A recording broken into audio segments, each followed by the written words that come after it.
Bonjour chers amis d'Akonda News, je reçois sur le plateau du festival du Mira Mathieu Yé, chef projet à Médecins du Monde. Mathieu Yé, quelles sont vos impressions par rapport à la tenue de la première édition du Mira qui a pour axe central non à la drogue, oui à la vie? Ok, je tenais à dire que nous vous remercions déjà de nous avoir associés à cette activité. Et cette activité, en fait, permet de parler de la question de drogue. Et parler de la question de drogue, ça touche un peu une problématique au sein de notre population. Et cela est une bonne chose d'aborder les questions qui touchent au bien-être de nos populations.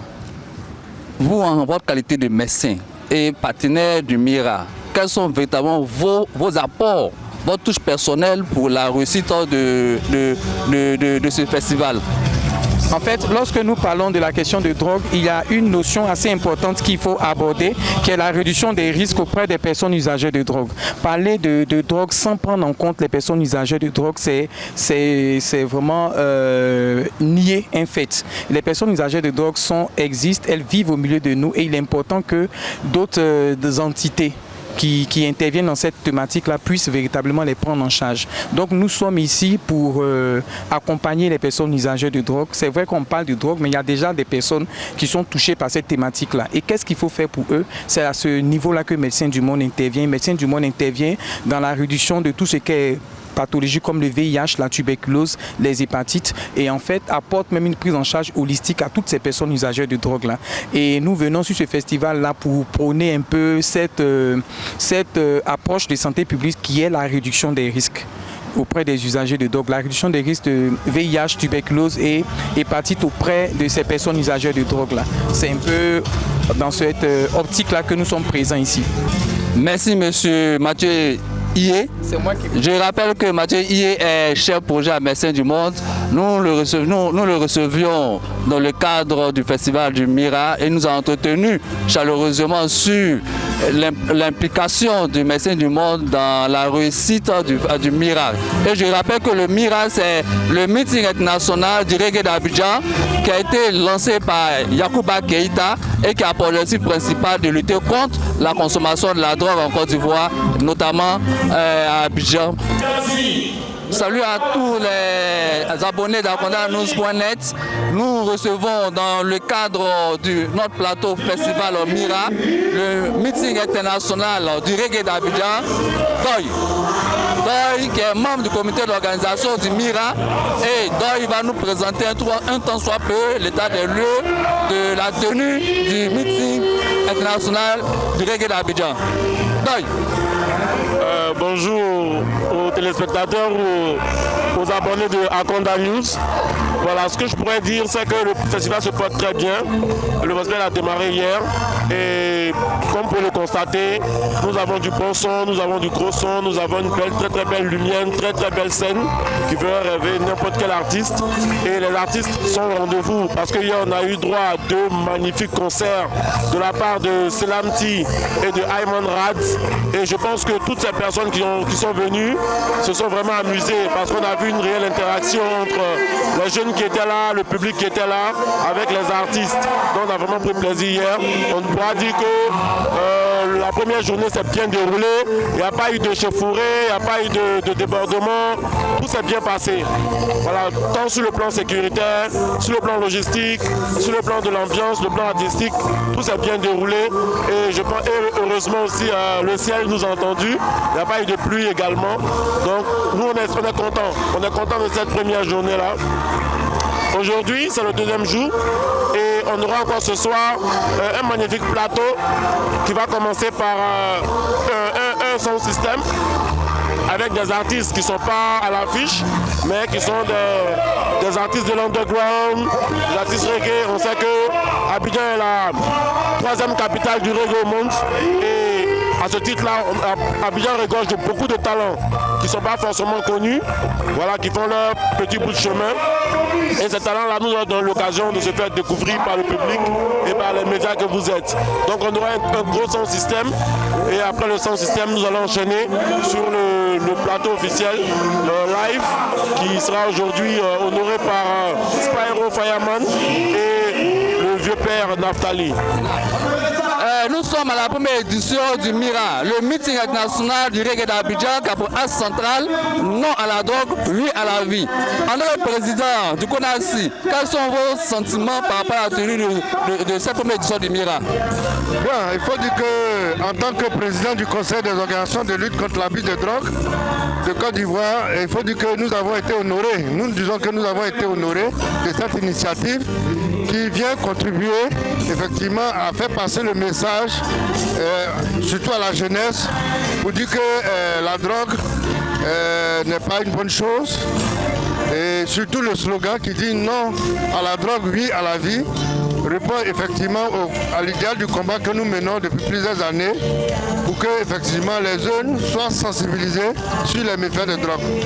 Et nous sommes encore plus ravis que cette première édition se déroule dans le cadre de la 35e édition de la Journée internationale de lutte contre le trafic et l'abus de drogue dans le monde. Et donc pour nous, nous voulons vraiment féliciter les initiateurs, notamment M. Keïta Yacouba, pour cette initiative et surtout d'avoir pris l'engagement que chaque année, il y aura des éditions du meeting international du reggae d'Abidjan qui va toujours accompagner les acteurs de lutte contre ce fléau-là dans notre pays.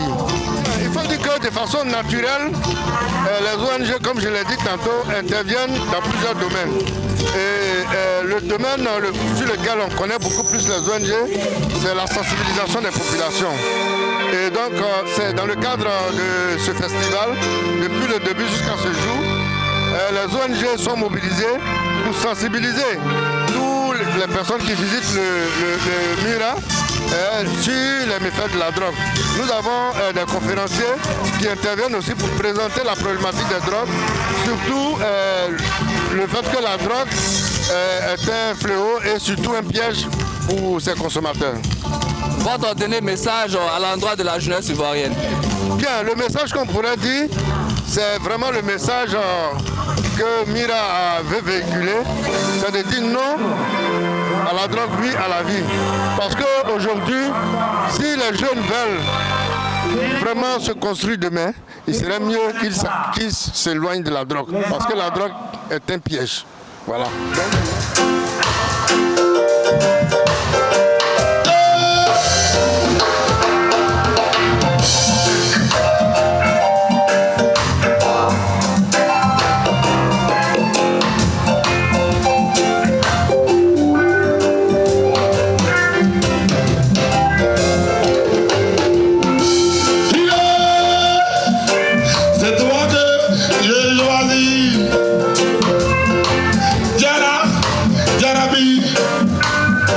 C'est toi que j'ai choisi. Et tu écoutes tes copines qui sont pas mariées. Moi je t'ai choisi et tu les écoutes.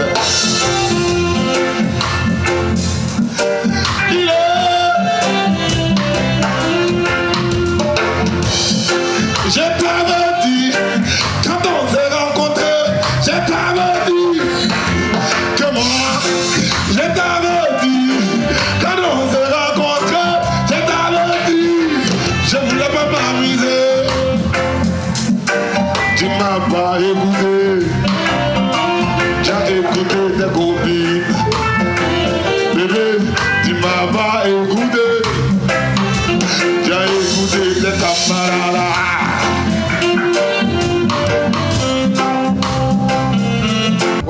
Quelles sont vos impressions par rapport à la tenue du meeting international d'Abidjan, surtout que nous sommes à la première édition? Déjà, merci pour l'opportunité. Moi, je pense que la Côte d'Ivoire est un pays de reggae. Par preuve, on a des monuments comme Alpha Blondy chez nous, on a Tikenja, on a Ismaël Isaac et plein d'autres encore, avec toute cette génération, nouvelle génération qui cogne fort.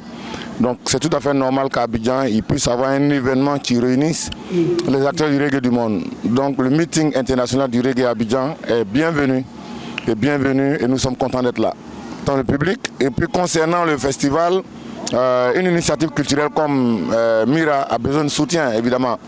On a certains partenaires qui sont avec nous, ceux qui sont dans la logique de la lutte contre la drogue. Mais il serait aussi intéressant que des sociétés citoyennes, des entreprises citoyennes, des ONG, des entreprises, des multinationales qui sont ici viennent parce que la cause qui est prônée derrière est une cause noble. C'est laquelle? La lutte contre la drogue. Aujourd'hui, toute la jeunesse ivoirienne est en proie à ce fléau-là. Vous n'arriverez pas dans un quartier où il n'y a pas de fumoir. Voilà, les explications, je ne suis pas bien placé pour les donner, mais c'est un constat, c'est un fait. Et dans les quartiers UP, c'est encore plus difficile. Vous allez à Cocody, les enfants autour de 8 ans déjà, pour la majorité, ils fument, ils consomment. Voilà.